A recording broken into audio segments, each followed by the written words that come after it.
Tervist! Ma mõtlesin, mis siin rääkida üldse, kui tulla Nõmme raadiosse. Ei tahaks oma aega raisata surnud asjadest analüüsimisele, nagu näiteks Eesti Nõukogude kapitalistlik vabariik või kuidas te ennast siin nimetate. Piibli sõnad on lihtsad, teid on kaalutud ja leitud kerged olevat. Seepärast ma tahaksin hoopis täna rääkida ühest kaugest ajaloolisest sündmusest. Selle aasta oktoobrikuus, see on siis täpselt juba mõned päevad tagasi, möödus 2000 aastat kuulsast lahingust, mida tuntakse ajaloos Teutoburgi metsalahinguna, kus siis üles tõusnud germaanlased hävitasid ära Rooma leegionid. See on läinud ajalukku päris nii üldtuntud faktina ja huvitava faktina ja ma mõtlesin täna ette lugeda sellega seoses kuulsa saksa ajaloolase Theodor Mommseni võimsast mammutteosest Römische Geschichte 5. osa Rooma ajalugu Die Provinzen von Caesar bis Diocletian, ühe lõigu, mis käsitleb seda lahingut, aga sellega seoses saame me teha ka lõpus väga huvitava põike tänasesse päeva. Läheme siis selle teema juurde kohe otseselt. Rooma impeerium tema eneseteadvuses, nagu iga impeeriumi eneseteadvuses, peab olema ideoloogiline, teoreetiline veendumus oma tegevuse õigsusest. Ja Rooma impeerium oli veendunud selles, et tema on maa peal jumalate võimu ja jumalate korra kehtestaja ja seda nimetati siis Pax Romana, Rooma rahu, ja seda Rooma rahu levitati Rooma leegionitega. Arusaam oli siis see, et need maad, mis Rooma impeeriumi või laienevas Rooma impeeriumis järjest liideti impeeriumiga, et nendele maale viidi siis Rooma rahu. Kindlasti me näeme juba esimest huvitavat viidet, see tähendab, et rahu eest võitlus ei ole sugugi 20. sajandi leiutis, vaid väga palju vanem ja teoreetiliselt põhjendatud leiutis. Teiseks, et seda rahu levitati leegionitega ja üldise arusaama kohaselt siis maailm oli orbis terrarum või oikumene kreeka keeles. See oli siis asustatud maailm või tsiviliseeritud maailm, milles kehtis siis kosmiline jumalatest seatud kord, mida maa peal viis ellu Rooma impeerium. Ja sellest väljapool olid siis barbarid, kõik niisugused pahad ja ebameeldivad rahvad, kes mitte ei tahtnud sellest aru saada. Kõlas juba väikselt minu jutus niisugune iroonia, aga läheme edasi. Teutoburgi metsalahingu, Teutoburgi ensis saltus koht oli päris täpselt tükk aega määratlemata, aga nüüd on see täpselt teada. Ma võin anda ka ainult praegu niisugused orientiirid, mis on küllaltki laiahaardelised, et see on see maakond, mis on siis Emsi, Lippe, Osningist põhja poole. Mindenis oli üks laagripaik, see on Münsteri piirkond, ja et see lahingu asukoht on kuskil Mindeni ja Paderborni vahel. Läheme kohe selle konkreetse sündmuse juurde. Germaani hõimud, kes elasid kaugemal, ei olnud kaotanud kaugeltki oma võitlusvaimu, see tähendab Rooma impeeriumile vastupanu suhtes. Nagu ikka on okupeeritud maades kaks parteid. Üks roomameelne, teine isamaaline rahvuslik, kes valmistas salajas ülestõusu ette Rooma okupantide vastu. Selle hingeks oli Arminius. Sigmeri poeg, ta oli 26-aastane, vürsti soost Herusk. Koos oma venna Flavusega oli neile antud Augustuse poolt Rooma kodakondsus ja nad said ratsaniku nimetuse. Mõlemad vennad olid Tiberiuse juhtimise all ohvitserid. Ratsanik tavaliselt oligi ju aadlisoost inimene ja see oli ohvitseri augraad. Arminius oli roomlaste juures usaldatud ja lugupeetud ja nimetatud seega ductor populariumiks. Nagu ikka, oli ka siin oma intriig. Hõimukaaslane Segestus oli Arminiuse vaenlane. Patriootide juhtideks aga oli aristokraatlik noorus. Segestuse tütar Tusnelda abiellus Arminiusega vastu isa tahtmist. Tusnelda vend Segimund ja Segestuse vend Segimer ning sugulane Segimer osalesid ülestõusus, mis ei olnud kogu Germaani ülestõus, vaid ühe hõimu ülestõus. Ja selle hõimu eesotsas oli siis Arminius kui edukas väejuht. Nüüd räägime Rooma väepealikust Publius Varrusest. Varruse nimi peaks olema ju tuntud nii nagu kõnekeelde läinult, et Varrus, Varrus, kuhu sa mu leegionid panid. Siit see on tulnudki. Edu ülestõusnutele tulenes asjaolust, et võimekad Rooma väejuhid ja kogemustega leegionid olid viidud Reini ja Donau äärde Illüüria sõtta. Arminiuse vastas olid paljud Rooma leegionärid formeeritud sõja ajal, neil oli puudulik kogemus, kuid kõige nõrgem oli paraku juhtimine. Germaania asevalitseja Publius Quintilius Varrus oli imperaatori ühe sugulase abikaasa, oli suure ebaausalt saadud varanduse omanik. Suur asjamees oli oma mahhinatsioonide juures laisk, kehalt ja hingelt lodev ja tal puudusid nii sõjalised anded kui kogemus. Ta kuulus nende kõrgel seisvate roomlaste hulka, kes tänu vana süsteemi säilimisele, mille kohaselt administratiivsed ja sõjalised funktsioonid olid ühendatud, kandes Cicero järgi Rooma väepealiku väärikust. Varruse suhtumine allutatud maade elanikesse oli karm ja lühinägelik. Surve ja väljapressimismeetodid tõi ta kaasa Süüria sõjakäigult, kus oli teist laadi rahvas. Tema residents kihas advokaatidest ja klientidest, kes Varruse soove ja kohtuotsuseid püüdliku pugejalikkusega viisid ellu. Edasi, kui suur olid siis väed ja kus nad asusid, vägede suurus ja dislokatsioon.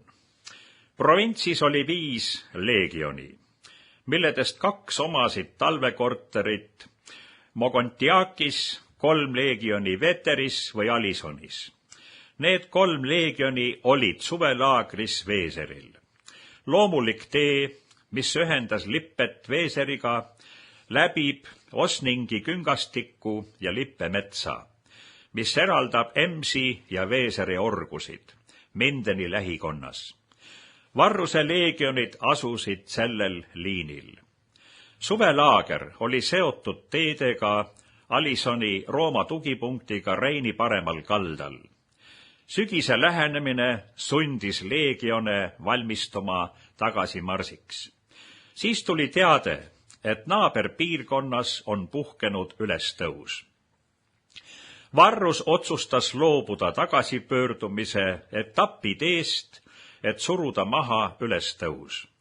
Ta vägi koosnes 3 leegionist ja 9 teisejärgulisest üksusest, kokku umbes 20 000 meest.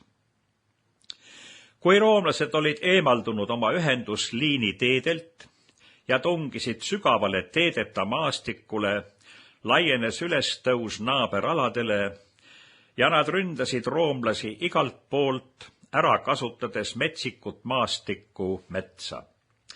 Arminius ja teised tähtsamad patriootide juhid jäid viimse minutini Rooma vägede peakorterisse ja püüdsid veenda Varrust, et sündmused ei ole ohtlikud.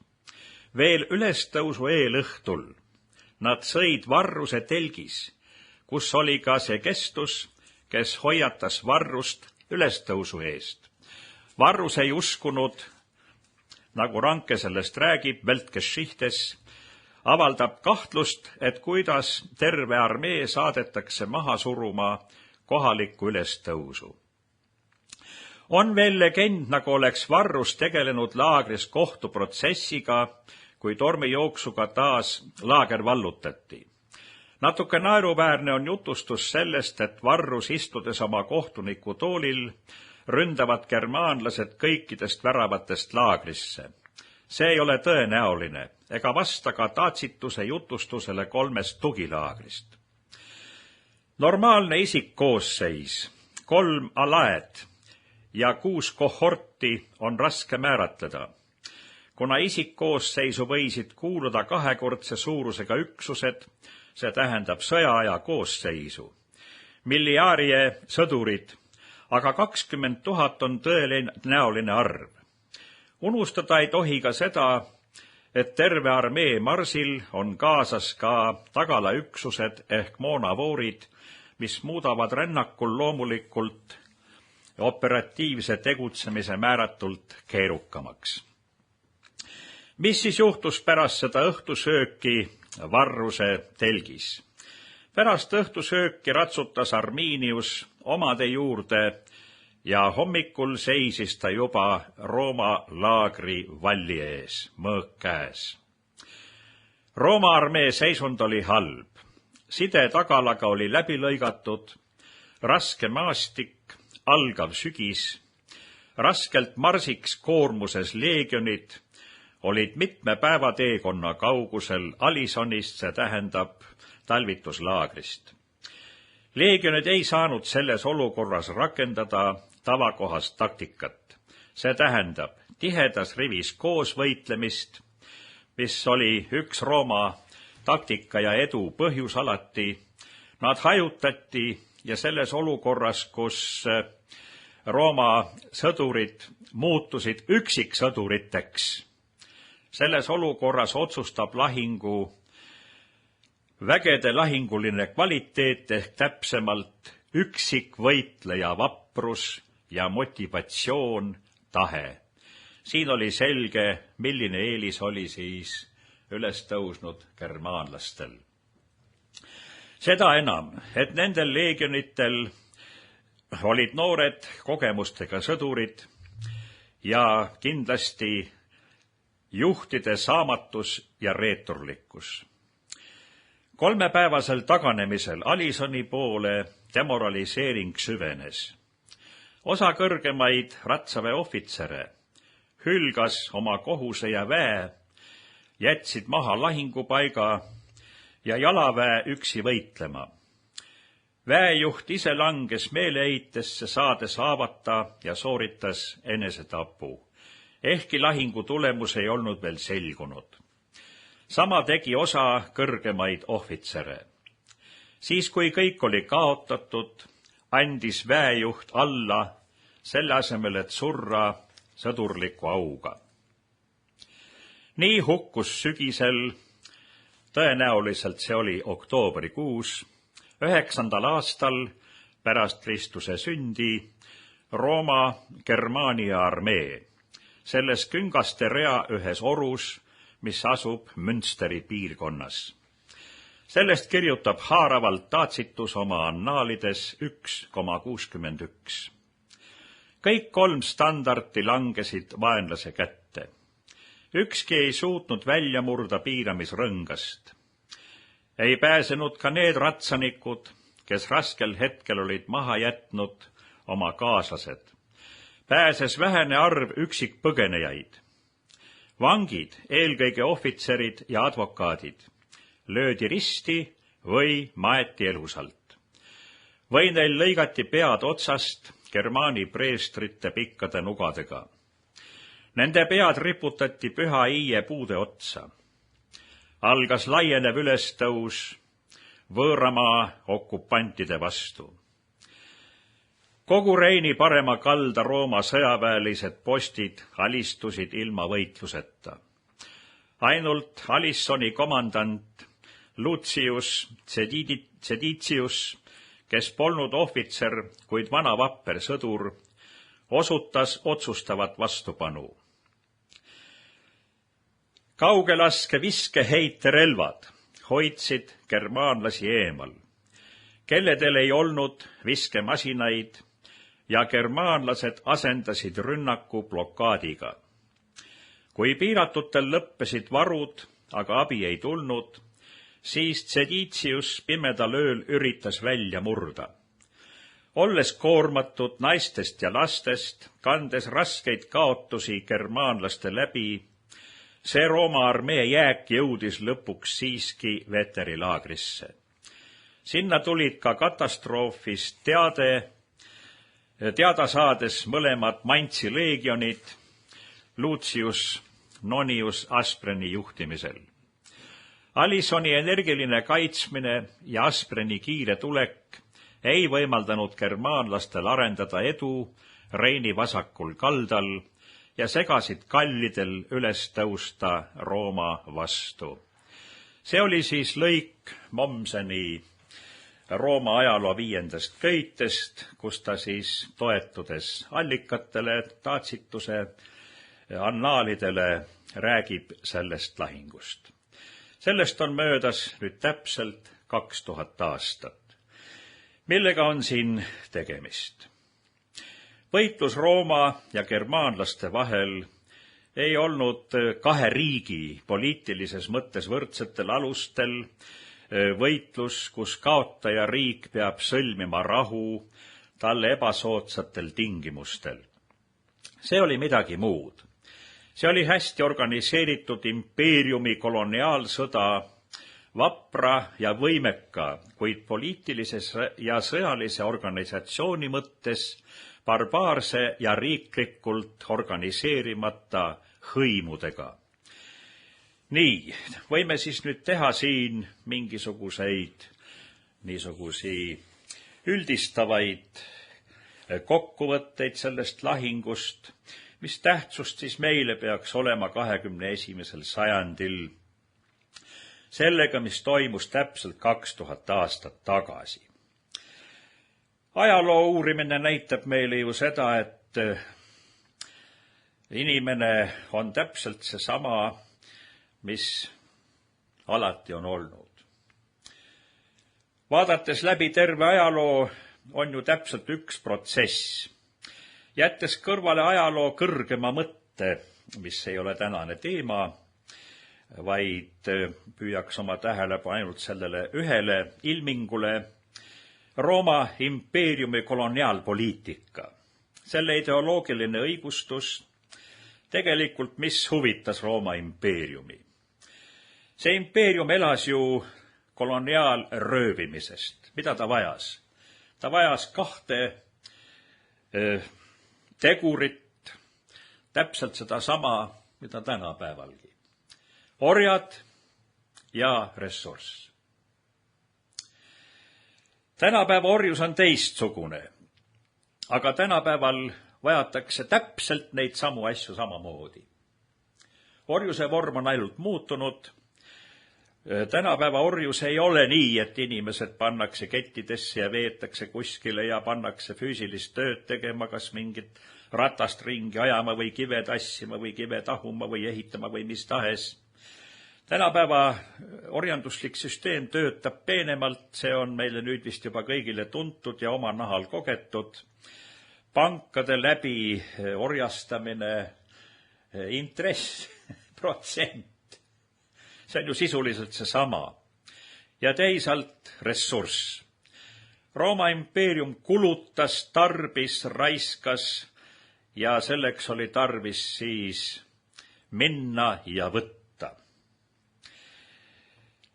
Rooma ajal oldi kindlasti ausam kui tänapäeval. Ma ei tea, missugune oli tol ajal täpselt see retoorika. Retoorikat ma tean nii palju, et Rooma rahu levitamine ja korra ja stabiilsuse viimine, rahu tagamine võimalikult suurel territooriumil. Mul ei ole andmeid selle kohta, kas ülestõusnuid oleks nimetatud terroristideks või mässajateks või kes siis see Arminius siis oli? Ta oli oma rahva patrioot, ta oli rahvuslane, isamaalane. Ja me näeme, et ka siin oli ju kaks parteid, üks oli Rooma-meelne, kes siis okupantidega koostööd tegi, ja Arminiust võib võrrelda näiteks niisuguse Eesti ohvitseriga, kes Nõukogude armees sai väljaõppe, koolituse, auastme, ja siis, kui siin Eesti riigi taastamine algas 90ndate algusel, siis need Nõukogude armee ohvitserid, kellel oli Nõukogude armee ja riigi poolt ju antud kõik need tunnused ja õigused, mis oli selle riigi ohvitseril, tulid ja hakkasid Eesti kaitseväge üles ehitama. Nii et nemad olid selles mõttes nagu meie armiiniused, kes olid otsustaval hetkel isamaalased ja hakkasid seisma oma rahva või nagu siin on öeldud, oma hõimu huvide eest. On nad siis nüüd reeturid eelmise impeeriumi suhtes? Ma seda küsimust ei hakka lõpuni arutlema siin, eks selle üle või igaüks ise mõtelda. Ja ma ise ka jätkan sellel teemal mõtlemist. Millele on siis truudus esimeses järjekorras? Sellele küsimusele peab igaüks ise vastama.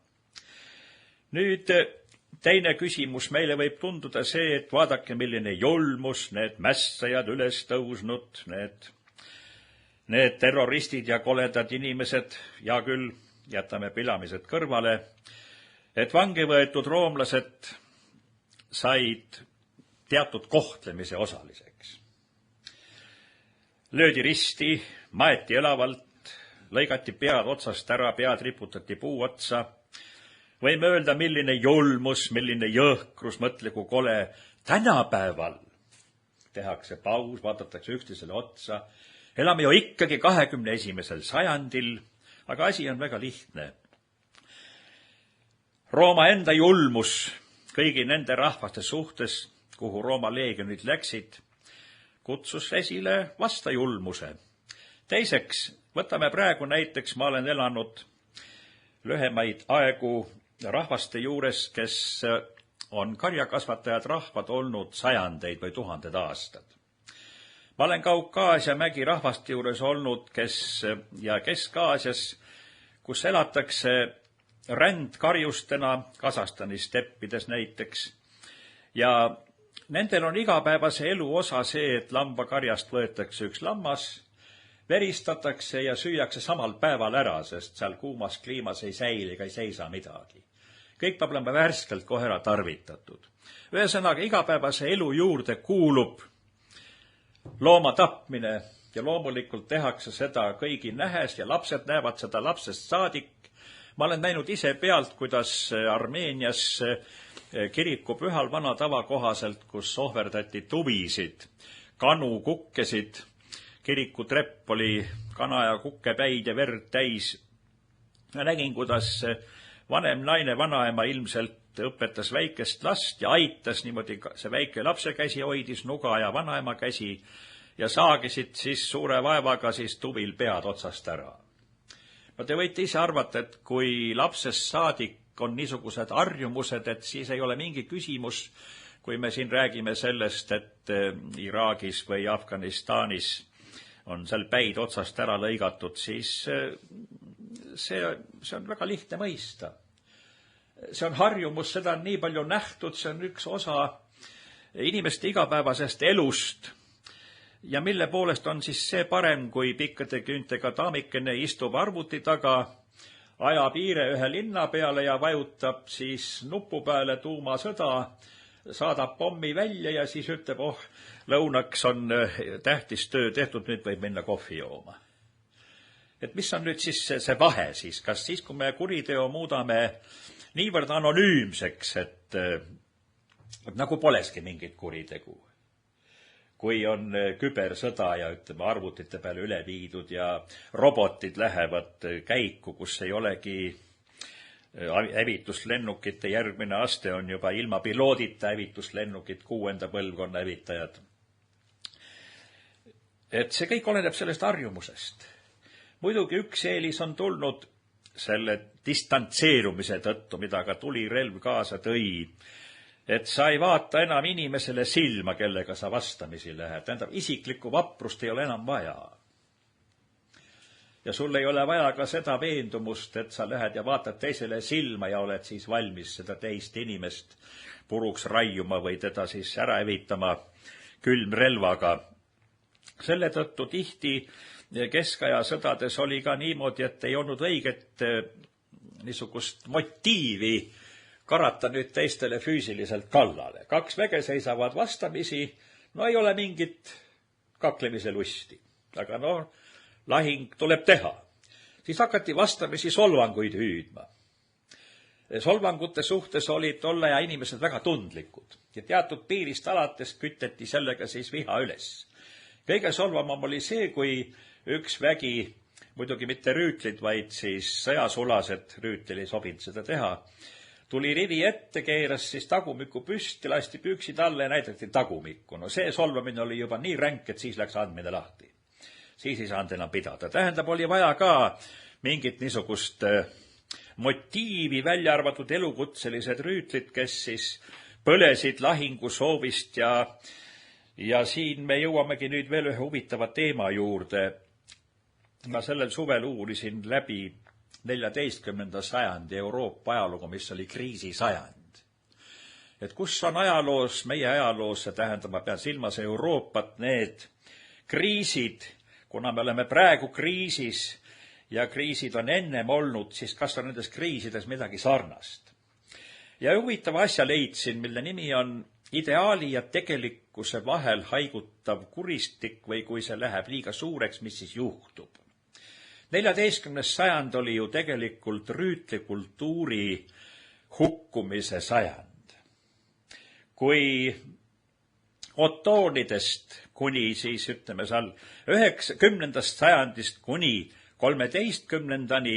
niisugune ainulaadne fenomen Euroopa kultuuris nagu rüütel, rüütliau, rüütlikultuur ja rüütliau koodeks, siis see, mis toimub 14. sajandi Euroopas, on protsess, kus rüütlid muutuvad, nii nagu Barbara Tuchman seda on väga tabavalt öelnud, vakladeks teraskookonites, lihtsalt tapp- ja mõrtsukateks, kes juba täiesti eemalduvad rüütlikultuuri ideaalidest ja rüütlikoodeksist. 100-aastase sõja lahinguid ei olnud ju eriti palju, aga lahingute vaheajal millega tegelesid need elukutselised sõjaväelased, nimetatud vabadeks või suurteks kompaniideks. Nad tegelesid omaenda maa laastamise ja röövimisega, sest elada ju tuli. Süüa tahad iga päev. Ja ühesõnaga, su oma väed muutusid maal laastajateks, sellepärast paavstid tahtsid suunata kogu selle jõugu idamaale ristisõtta, vähemalt kasiga siit Euroopast minema, et suunata see agressiivne mõrvaenergia kuskile mujale, minge rööbige mujal teisi. Inglased tegid seda Inglismaal, prantslased tegid seda Prantsusmaal. Prantsusmaal tõi see esile, kui katk tabas Euroopat 1347, siis algas ka 100-aastane sõda ju 1346, Crécy, siis kui sajandi lõpuks on kolmandik rahvast umbes alles jäänud, aga valitsev klass sellest hoolimata tahab elada äärmiselt laaberdavat, pidutsevat ja laiavat elu. Mis siis tehti? Tõsteti makse. Maksud, koldemaks, toiduainete maks, mis tähendas seda, et maksuametnikud võisid toimetada läbiotsimisi ja avastatud toiduainete pealt oli siis maks, tähendab, lisandus veel ka kohutav solvang. Ja muidugi siis Prantsusmaal tuli see kuulus Jacquerie, see oli siis talurahva ülestõus, sõnast Jacques, vateeritud vammust, mille järele talupoegi tunti, sellest on ka üle saksa keelde, eesti keelde tulnud see sõna jakk, pane jakk selga või võtta jakk seljast ära. Ja Inglismaal Wat Tyleri ülestõus. Nii et see on kohutav sajand ja sellel sajandil siis toimuski see, kui kultuuris on kõrged ideaalid ja teistmoodi ei saa üks kultuur elada. Ja kultuur ehitub ülesse pürgides ideaalile. Ta üritab seda ideaali kehtestada tegelikus elus, ta näeb vaeva selle nimel, see ongi kultuuri ülesehitamine. Ja kui see vahe ideaali ja tegelikkuse vahel läheb karjuvalt suureks, siis see, kui ideaalid kukuvad, inimene ei tunnista ju, et tema on läbi kukkunud. Mida ta ütleb? Ideaal on läbi kukkunud. Kuna mina ei pürgi ideaalile, siis järelikult ideaal on läbi kukkunud. Inimene ei julge ju öelda ausalt, mina olen läbi kukkunud. Ega ideaal ei ole sellepärast halb, kui mina olen küündimatu. Vaat see on see inimese kohutav ebaausus ja analüüsi puudumine enda suhtes.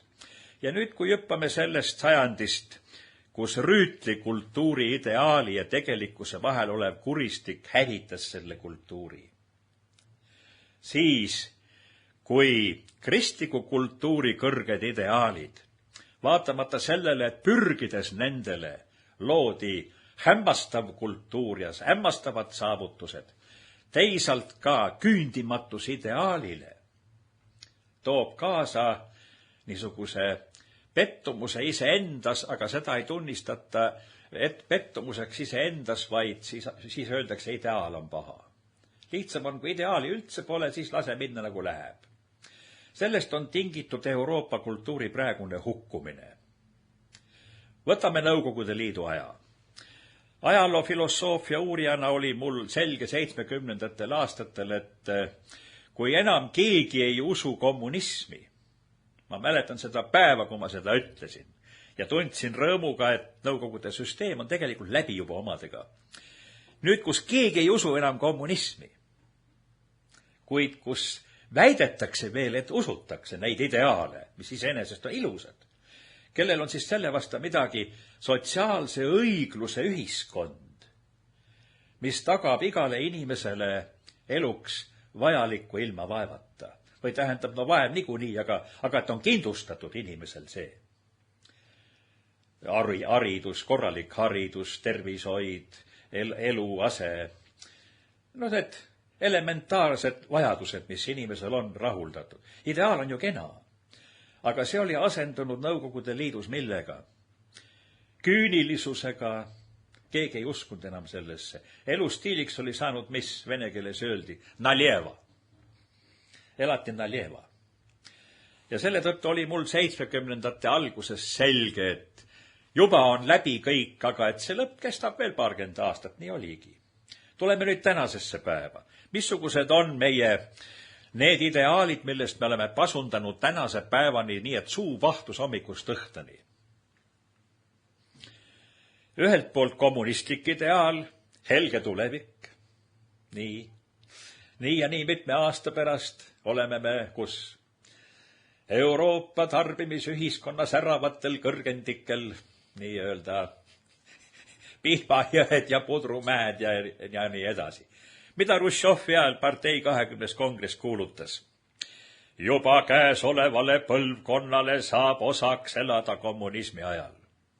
Kommunism tähendas ju heaoluühiskonda, kus kõik inimese vajadused on, mõistlikud vajadused on mõistlikult rahuldatud. Nii. Ma arvan, mõistlikud vajadused on defineeritavad. Ei ole nii, et kes määrab, mis on mõistlik vajadus. On küll määratav. Ei ole tarvis üle aru inimesel rohkem kui tõeliseks inimlikuks eluks, et ei olegi palju vaja majandust. Ei ole vaja hullumeelset rikkust ega ei tea mida. Elu tõelised väärtused on muud. Ja nüüd praegu, mis toimub siis? Hukkuv Euroopa, mida vallutavad siis need, kes on säilitanud oma usu ja ideaalid, islam, masohhistlikult ennast ära süüa laskev Euroopa. Ja nüüd võtame Eesti Vabariigi. Siin ei ole muud kuulda ju olnud kui demokraatlik ja kõik need ilusad sõnad, mida me siin iga päev korrutame nagu mantrat. Ja mis on nüüd see kriis, mis tegelikult on? See kriis ju ongi see, et see haigutav kuristik ideaalide ja tegelikkuse vahel on nii suur, et need ilusad kõlavad sõnad ja ideaalid, mille nimel me oleme siin elanud 15 aastat, nendesse ei usuta enam. Mõni loll rahvas võib ju uskuda mõni aeg veel siis ka, kui ta peksa saab, nii et tükid lendavad, ikka ei tule mõistus pähe. Tagumik on nii kõvast nahast tehtud, et ei jõua kohale. Ühendused on vahepeal katkenud. Aga minu jaoks on see süsteem juba läbi ja hukkunud. Mina vaatan teda nii nagu juba ühte hukkunud laeva ja minu noor hea andekas akadeemiline sõber, kes on väga põhjalikult omale selgeks teinud ja jätkab seda enamat selgeks tegemist, mis on majandus, mis on majanduskriis, mis on rahandus, mis on finantskriis, siis ta ütles rahulikult, aga mis me sellest enam räägime? Ameerika on Titanic. Ta veel on vee peal. Ja Eesti on selle Titanicu küljes niisuguse ketiga ennast külge pannud. Mina ei julgeks küll oma paadikest siduda ketiga laeva külge, millest ma tean, et see läheb põhja. Ja nüüd, missugune on siis olukord? Olukord on niisugune, mina seisan üle aegade selles mõttes, kui filosoof, kui inimene muidugi oma nii-öelda maista vajadustega olen ma konkreetselt küll selles ühiskonnas ja ka sõltun sellest, aga ajaloofilosoofina minu jaoks on see juba hukkunud asi kõik. Surnud asi juba. Ja kas on mõtet laiba ümber nii pikalt arutada ja loota, et kui me nüüd ikka teda torgime ja õõrume ja masseerime, võib-olla hakkab elama. On ju selge, et see süsteem on enda ammendanud. Kui juba Soroski selle välja ütleb, no siis mina julgen siin tema selja tagant ka natukene naakuda. On nii. Ja seepärast see kriis on ju ideaalide, moraalsete väärtuste kriis, sest me ülgasime moraalsed väärtused selle nimel, et vahetame need ära hea elu vasta. Saame kõik rikkaks, tühja nendest eetikatest ja asjadest pea, mis mul see korda läheb. Ja nüüd me näeme, et see eetika ongi see auk seal laeva põhjas. Ja mis toimub? Kahtlemata mul on hea meel, et teed lähevad paremaks, Pärnu maanteed remonditi, nüüd on hea sõita, siin ennem oli nagu maastikusõit, Nõmme turg, väga tore. On nii palju ilusat ja head tõesti, millele tasub rõõmu tunda ja tunnistame seda. Aitäh tegijatele, aitäh organiseerijatele. Aga paraku oleme me laevas, milles toimub remont. Pannakse uusi vaipu maha, kajutitele uued siiditapeedid seina, kõik maalid riputame seinte peale, õhtul toimub seal laevaklubis pidu ja kõik. Ja samal ajal on laeva põhjas auk ja laev aegamööda upub. Vaat meil on umbes taoline olukord praegu. Et kas ei tuleks kõigepealt see auk kinni panna? Tagada laeva ujumine. Seda on muidugi lihtne öelda, see auk kinni panna. Tihtipeale on lihtsam ehitada uus, kui lappida vana. Põhimõtteliselt, ma olen seda mitu korda öelnud, et meie kõrghetk, Eesti Vabariigi kõrghetk jäi sinna, kui tehti natukene tasuta tööd, sellesama Eesti Vabariigi nimel. Ja siis hakati juba kadestama neid, kellel on mingil põhjusel rohkem raha. Laenati kokku, loodi näilisus, õhulossid, toodi, sõna otseses mõttes pärleid sigade ette, sead ei tundnud huvi, aga sisendati, et pärlid, kui me saame veel rohkem pärleid, siis sõbrad kõik imetlevad meid. Ja tegelik olukord oli ju selline, et ei saanud loomakesed aru, mida neile pakutakse ja miks neil korraga just neid asju vaja peab minema. Kui võtta nüüd läbi aegade pisidetaile, inimese ideaal, ütleme 20 aastat tagasi, kui saaks üle lahe Soome, müüks maha pudeli viina ja ostaks kohvimasina, siis saaks kohvi teha ja kodus napsu võtta selle masina kõrval. Kas see oli seotud ideaaliga? Mõnes mõttes küll, aga see ideaal oli nii väike ja kärnane. Seal ei olnud nagu mõtet. Kõikidel pidid need olema nii nagu omal ajal sektsioonkapid. Üks ainukene nähtus, minevikust on natukene väärtuslikum, aga ka see oleks võinud juba reeta inimeste mõtlemisvõime. See oli see, et igaüks pidas pühaks kohuseks osta endale ene, 1,5 meetrit või meetri jagu punast raamatut, mida ta peksmise peale ka lahti ei teinud. No tõsi, mõned vanema generatsiooni inimesed lehitsesid ja noorema generatsiooni omad tollased siis, kelle hulka ka mina kuulusin, isegi tutvusid teatavate teostega lähemalt, sest näiteks keskkooli lõpueksameid oli ene järgi tükkis lihtsam teha kui õpikute järgi, kuna see oli siiski kontsentraat. No see oli jah, Gustav Naani üks suur, ei oskagi öelda, kas ühiskondlik bluff, pakasuha kogu Nõukogude Liidule, kui targad meie inimesed on. Nad tahavad osta meetri teost, kus on sees elementaarsed teadmised, või oli see irooniline vihje, et haridussüsteem on juba praegu vildakas, et isegi sovjetski inžener ei pea niisugusi asju teadma, mis koolihariduse sees on. Nii nagu praegu, kui me vaatame tänast haridust, on enam-vähem ju sama probleem. Õpetatakse hirmus palju, reformitakse hirmus palju, aga mitte üks õpetus ei sisalda teadmist, mida õpituga peale hakata. Heidame pilgu lähimineviku viimase 10 aasta peale. Milline tohutu kogus teoreetiliselt on lõpetanud välismajanduse spetsialiste, just selle spetsialiste, mis härra Laigna, teie ja minu silme all praegu on sinna minemas, mille nimegi ei taha suhu võtta. Kui palju neid spetsialiste on, kes neid õpetasid?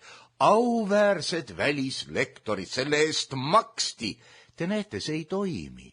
Vaatame teist fenomeni. Kui palju on eraettevõtluse korras koolitatud välja müügigurusid, kes on käinud loengutel, vaimustunud, nad teavad, kuidas peab müüma. Ja nad ei ole siiamaani aru saanud, et neil ei ole kellelegi müüa. Seda enam, et see, mida müüa pakutakse, on enamalt jaolt rämps ja näilisus. Välja arvatud muidugi niisugused huvitavad fenomenid, et viskasin pilgu peale, õigemini kuulasin eemalt, sest vaadata ei ole seal, televiisor teoreetiliselt peaks olema vaatamiseks, aga me oleme harjunud ju televiisorist nägema eestikeelsetes saadetes suhteliselt murelikku seltskonda, kes istub ja räägib, ja kodumaised seriaalid on ka niisugused, et selle kohta omal ajal ironiseerisid mitmed Nõukogude humoristid, aga ma kuulasin Pealtnägijat ja ma kuulasin ära ka tohutu pika reklaamibloki, mis oli juba geniaalseks nimetatud saate keskele pandud. Ausalt öeldes olulist vahet muu mölaga ei olnud. Ma ei saagi siin teist sõna kasutada. See kõik oli asjatundmatu. Mul on reklaamidest allergia. Miks? Sellepärast, et seal kasutatav eesti keel on jube. Rõhud on vale koha peal. Meie on sinu. Mis asjast jutt oli? Meie, sinu. Kõik on paigast ära. See on taaskord näilisus. Ja tundub, et asi läheb täie kiirusega allavoolu, kusjuures, mine sa tea, võib-olla nüüd elatakse kõik see tagurpidi läbi, et kui saaks nüüd veel ühe vana kohviveski osta, kui saaks kuskilt turult alt hõlma kohvi osta, inimesed on vaesed, me oleme imiteerinud oma ladvikuga legende lääne palkadest, meie arstid on valmis siit ära minema, vähemalt teatud huvigrupi jutu järgi, kuigi ma arvan, et üks tõsine arst, kes on oma eriala patriot ja kunstnik, jääb siia. Loomulikult lähevad ära need arstid, kelle unistus on töötada superkõrgtehnoloogiaga, sest kahjuks meil ei ole nii palju inimesi, kellel oleks südahaige, et üks korralik kardiokirurg saaks normaalkoormusega pidevalt opereerida. No ei ole meil sante ka nii palju. Ja see on loogiline, et need, kes mängivad kõrgtehnoloogiaga, lähevad. Ja see on ka loogiline, et siis muutub kõige rikkamaks põllumees, sest temal on midagi, mida ta toodab mullast, veest, päikesevalgusest. Võib-olla see ei ole nii rammus muidugi, kui kombikormi või ma ei tea, mis ainete peal üles kasvanud läänesiga, aga ta on siga ja süüa ta kõlbab. Niisamuti kasvab meil vili, no olgu ta kiduram, aga ta kasvab. Aga ametnik kirjutagu palju ta kirjutab. Tema ühegi rea pealt ei kasva midagi, mis süüa kõlbab. Juhul, kui see ei ole muidugi surmaotsus talunikule koos kogu taluniku toodetud toidu konfiskeerimisega sellesama ametniku huvides, et riik oleks hästi toidetud, aga see ei ole riik. Siin on väga lihtne asi. Mis Nõukogude ühiskonnas oli põhiline, mida iga päev räägiti? Helge tulevik. Kui me nüüd pingutame, siis tuleb üks helge tulevik. See tulevik, alati lubatakse rahvale head elu millal? Tulevikus. Aga lubajad lepivad sellega tagasihoidlikult, et nemad olevikus kohe saavad selle kätte. No keegi peab tulevikku ju ja testima. Võtame praegu, mis on. Mis on? Jälle tulevikus on kõik. On nii. Yeah. Nii ja nii mitme aasta pärast oleme me jälle ei tea mitme kuskil, kus ei tea, kus kõik oleme. Aga need rääkijad elavad ise juba seal tulevikus. Kas ei oleks siis ilus niimoodi, et kui me räägime, et meil on niisugune, mis asi see oli, see kraatlik või kraatlikus riigis? No, jah, ütleme niimoodi. Et siis kõik ühiselt oleme olevikus ja jagame oleviku muresid ja siis kõik ühiselt oleme tulevikus rikkad. Miks need, kes rahvale pakuvad tuleviku rikkust, tahavad elada juba olevikus rikkalt? Eks nad testivad. Ja muidugi, kui siin nüüd kuulata neid mängusid, mis käivad meie helge tuleviku peagarandi euro ümber, planeedi ja teatavate raharingkondade mõttes, ma saan aru küll, miks seda vaja on. See on selleks, et keegi ei teeniks rahavahetuse pealt. Aga seda ei hoita ära, sellepärast et spekulatsioonid arvutitega on pidurdamatud. Ja eurole üleminek tähendab tegelikult seda, et kellel on, sellele antakse, kuna temal on Šveitsi pangas näiteks ja kellel ei ole, sellelt võetakse seegi ära, kui devalveerimine peaks tulema. Kes kannatab? Tehniliselt võttes see, kellel on hoiused, sellega ei juhtu mitte midagi suuremat. Temal on rohkem, kui ta eluga tarbida jõuab. Aga kui vaadata nüüd neid inimesi, kellel on, ütleme, päeva toiduraha umbes nii palju, kui maksab kann õlut kuskil pubis, 30, 35, 40 krooni, ma ei teagi, mis see maksab, aga räägiti ju, et Raekoja platsil oli pooleliitrine maksnud ka 70, 80 ja nii edasi. Vaat see inimene, kui ta peab nüüd oma raha ostujõu jagama 10-ga, on omadega tõesti läbi.